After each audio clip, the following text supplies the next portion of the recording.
Welcome back future doctors. अगर आप neat का टारगेट कर रहे हो तो आपको पता ही होगा बायोलॉजी में मास्टरी होना बहुत जरूरी है।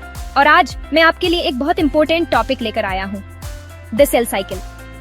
यकीन मानो ये एक ऐसा कॉन्सेप्ट है जो आपको हर जगह दिखेगा, एमसीक्यूज से लेकर रियल लाइफ मेडिसिन तक। तो सेल साइकिल क्या है? ये एक सेल का पूरा सफर है जिसमें वो ग्रो करता है, तैयारी करता है और फाइनली 2 सेल्स में डिवाइड हो जाता है। इसे एक रिले रेस की तरह समझो जिसमें 2 मेन लैप्स हैं, इंटरफेज और एम फेज, जिसे माइटोटिक फेज भी कहते हैं। चलो इसे डिटेल में समझते हैं। सबसे पहले इंटरफेज। नाम से कंफ्यूज मत होना, ये कोई आराम का ब्रेक नहीं है। इस समय सेल बहुत एक्टिव होता है, ग्रो करता है और बड़े डिवीजन के लिए तैयारी करता है। इंटरफेज के 3 स्टेजेस होते हैं, G1, S और G2। G1 में सेल ग्रो करता है और डीएनए सिंथेसिस के लिए जरूरी सारे टूल्स इकट्ठा करता है। इसे ऐसे समझो जैसे वो अपनी बॉडी बना रहा है और अपने सारे औजार डुप्लीकेट कर रहा है। यहाँ एक चेक पॉइंट भी होता है जो ये सुनिश्चित करता है कि आगे बढ़ने से पहले सब कुछ ठीक है। अगला एस फेज। यहाँ जादू होता है, डीएनए रेप्लिकेशन। हर क्रोमोसोम डबल हो जाता है, लेकिन मजेदार बात यह है कि क्रोमोसोम्स की संख्या वही रहती है जबकि डीएनए का कंटेंट डबल हो जाता है। एस फेज के बाद हर क्रोमोसोम के 2 आइडेंटिकल सिस्टर्स होते हैं जिन्हें क्रोमैटिड्स कहते हैं। फिर आता है G2।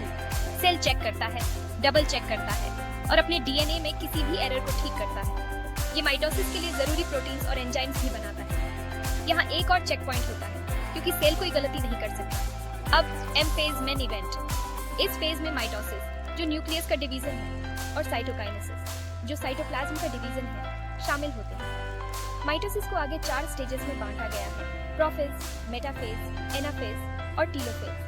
प्रोफेज में क्रोमोसोम्स कंडेंस होते हैं, स्पिंडल बनना शुरू होता है और न्यूक्लियर एनवेलप गायब हो जाता है। मेटाफेज में क्रोमोसोम्स सेल के बीच में लाइन अप हो जाते हैं, एक्शन के लिए तैयार। एनाफेज के दौरान सिस्टर क्रोमैटिड्स अलग हो जाते हैं और अपोजिट पोल्स की तरफ चले जाते हैं। टीलोफेज में सब कुछ वापस सेट हो जाता है, क्रोमोसोम्स रिलैक्स होते हैं, नए न्यूक्लियर एनवेलप बनते हैं और सेल स्प्लिट होने के लिए तैयार हो जाते हैं। साइटोकाइनेसिस फाइनल कट है, सेल 2 में बन जाता है, हर एक में आइडेंटिकल डीएनए है।